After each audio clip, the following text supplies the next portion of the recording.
zdaj že leta in leta in leta se pač dogaja, da ljudje svojo plačo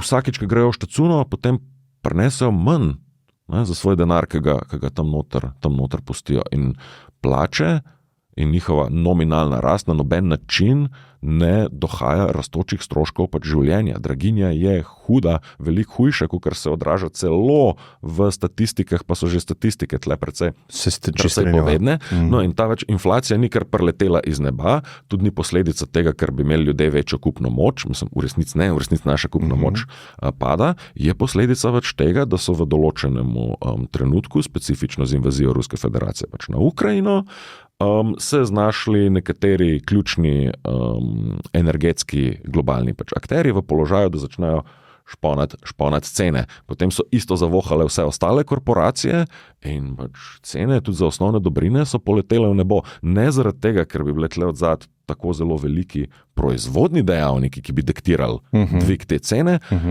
ampak samo zato, ker so se pač lahko.